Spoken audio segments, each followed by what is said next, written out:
Did you see all the crimes and what Trump did? There were none. The violations of the Internal Revenue Code? There were none. Year after year, demand after demand. Is anybody demanding Biden's tax returns from his S corporations? Nobody. What if I were to tell you that the senior executive FBI official who was responsible for investigating Donald Trump and the phony Russia collusion issue was colluding with a Russian oligarch to make money in violation of federal law? What if I were to tell you that? Does anybody see a problem here at the FBI, the level of corruption? And it's not just at the top. The whole attitude, the indoctrination that's taken place when agents just show up and start taking iPhones from Republican members of Congress or lawyers and they don't seem to object. There should be a mass resignation.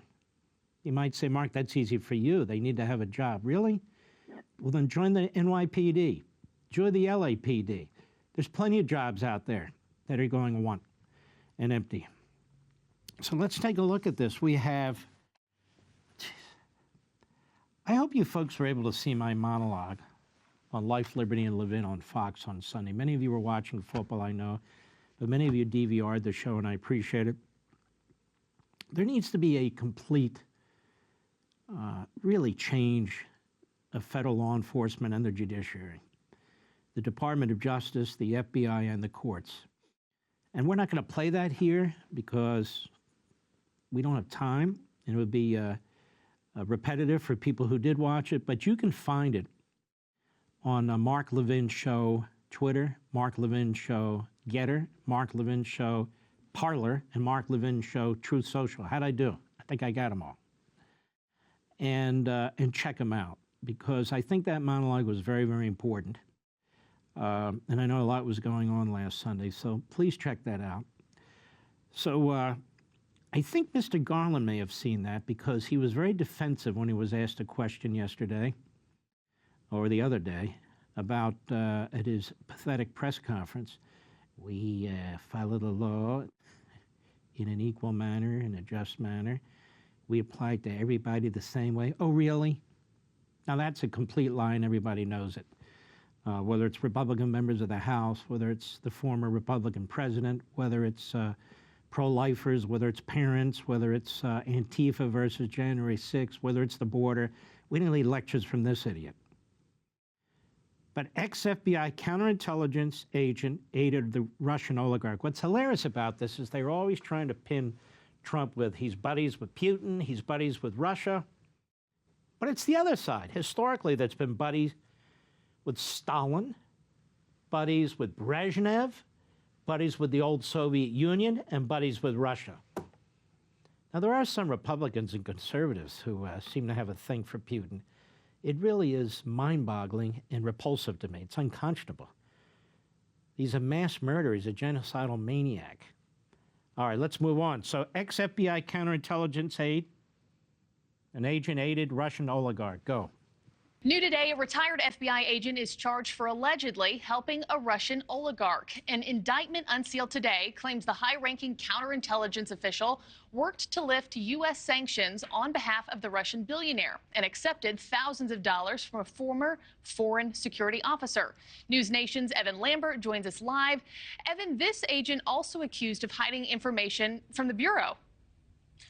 Yeah, Marky, Charles McGonagall was one of the top officials for counterintelligence with the FBI in New York until he retired in 2018. But the Department of Justice now alleging he broke the law working for foreign contacts during and after his FBI employment. We have to establish you specifically as an agent of a foreign power in some capacity, meaning you are working on behalf of a foreign government, carrying out some clandestine related activities. That's former FBI Special Agent in Charge Charles McGonagall in 2017 at a panel discussion about cybersecurity, counterintelligence, and Russian interference in the 2016 election. Ironically, he's describing behavior he's now accused of. Federal prosecutors unsealing indictments Monday, charging McGonagall with working on behalf of Russian oligarch Oleg Deripaska in violation of U.S. sanctions. Deripaska has close ties to Russian President Vladimir Putin and also had a relationship to former President Donald Trump's one-time campaign manager, Paul Manafort. In charging documents, prosecutors allege after his retirement in 2021, quote, McGonagall agreed to and did investigate a rival Russian oligarch of Deripaska in return for concealed payments. McGonagall oversaw investigations into Deripaska and other Russian oligarchs as part of his supervisory role. He would have known all the comings and goings, and if he chose to cherry pick what he saw, he would have just a treasure trove of information to be able to pass to these people. In a separate set of charges, prosecutors say McGonagall deceived the FBI about relationships with foreign nationals that he had while he was still working for them, even meeting with the Prime Minister of Albania and encouraging him to be wary of giving oil contracts to Russian companies. Prosecutors say it was all in the hopes of benefiting McGonagall's associate and earning McGonagall $225,000 in cash, which he failed to report on FBI forms. So to see someone at this high level in the government fall prey to something like this, it's just, it's a little bit mind-boggling.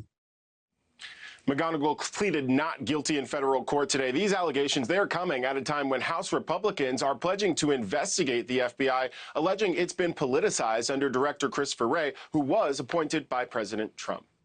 Well, that's fascinating. I wrote a few things down here. Relationship with foreign nationals. And this guy, they should throw the book at him. He was retired. He was in a high position. He was able to give advice to them. He did so in violation of federal law. Sounds a lot like the Biden crime family, doesn't it? Relationship with foreign nationals. The Bidens took in, according to Peter Schweitzer, from the communist Chinese alone, the family took in over $31 million. Seems like a lot of money. No wonder they could afford these mansions and so forth. $31 million. His son would go on plane rides with him on Air Force Two and meet high-level Chinese communists. His son would travel with him to other places as well. He was given like this big 3-carat diamond, I think, from the Russians. Nobody knows what happened to that diamond. He probably peddled it at some pawn shop, but I don't know. But isn't it interesting? They threw the book at this guy like they should. Retired senior FBI official who was overseeing the Russian investigation. Starts working with an oligarch to try and give him access. There's no evidence yet, but it may come to bear, that he gave them our secrets. I guess that's possible. And then he would in fact be violating the Espionage Act. But all that said,